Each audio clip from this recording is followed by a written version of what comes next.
The most important lesson from a16z is not that they make a lot of content, it's that they built media into the business model. Listen to this. If you want to understand where B2B content is going, I think you should stop looking only at companies that are posting on social and start looking at what Andreessen Horowitz has been building. Because a16z is not treating content like a side dish. They've been explicit for years that they've wanted a network and media heavy approach to venture capital. And Marc Andreessen himself has said that they sometimes call themselves a media company that monetizes through investing. That's a pretty big statement to make. So it's not just a casual thing. That is the strategy. Why does this matter? Well, I think it matters because a16z is not a media company in the traditional sense, right? It's a VC firm. It sells capital, access, pattern recognition, legitimacy, and leverage. It's basically in the relationship business. It's an attention business and a trust business. That should sound familiar to a lot of companies, especially B2B firms, agencies, and professional service businesses. A16z says that it has over $90 billion under management. So this is one of the clearest scaled examples of a business using media to extend its edge. A lot of firms still think of content as marketing support, but this example, they're making a much bigger bet. Content can shape the market around the business. The clearest articulation of that came from their post that I found called What is New Media? They say that they built the a16z new media team to create the best turnkey media operation and venture, a place where founders can gain legitimacy, taste, brand building, expertise, and momentum to, quote, win the narrative battle online. So they're not just publishing to stay visible, they're building distribution power. And they're not talking about that as a metaphor, they're actually laying out 3 practical offers. First, they build and run owned channels that are habit forming and make the creative muscle available to portfolio companies. Second,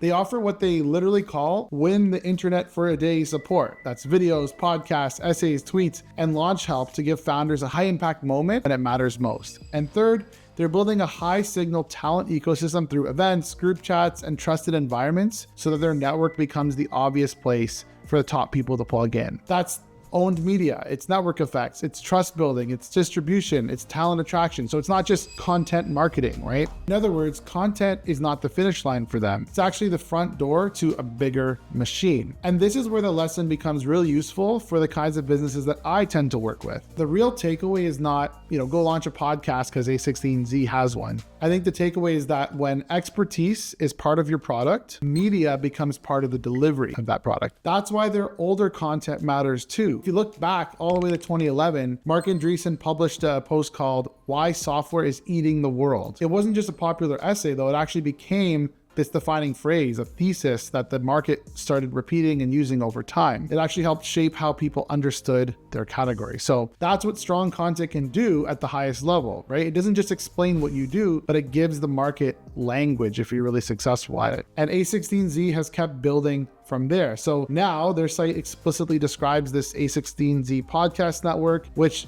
makes you know that it's not just occasional content, it's actually a real owned media operation. They also brought in a couple of people, including an editor at large last year, which tells you that they're not only investing in output, but they're also investing in proper editorial judgment and a point of view. Another smart part of their strategy is the frequency and the cadence. They explained in one of their posts that they've increased their podcast to 5 times a week and their newsletter to another 5 times a week, which is also raising the quality at the same time. They talk about how the cadence is getting more reps and creating compound learning that benefits the portfolio. So this is such an important lesson for B2B companies, right? Consistency is not just about staying visible. It's about sharpening the system that you've built. The business that publishes with discipline, you learn faster, you get more feedback, you start to see patterns sooner, and at the end of the day, you get better at telling the story when the stakes are high. This is why I think a16z is an example that matters so much beyond just venture capital. They're not doing all of this because content is trendy. Obviously, they're doing it because capital alone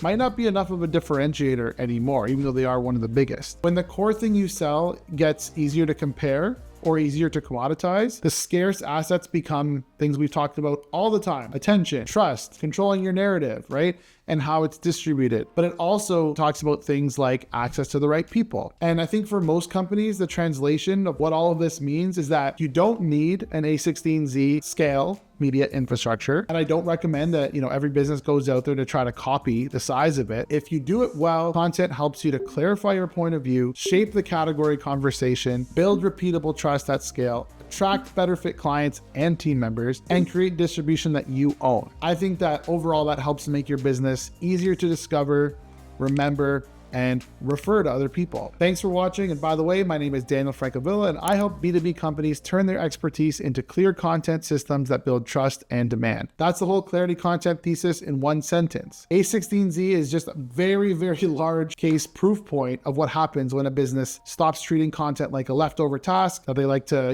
get an intern to do or outsource, but start treating it like a core function of their actual business. Because the best firms are not just competing only on the thing they sell. They're competing on the ecosystem that is built around it. Media, content, that's one of the fastest ways to build that ecosystem. And if you treat it like an important part of your business, not just an afterthought. If you want help building a content system that acts more like leverage than marketing support, reach out to me or the Clarity Content team. If you're ready to turn your expertise into a clearer, more scalable content engine, visit claritycontent.ca.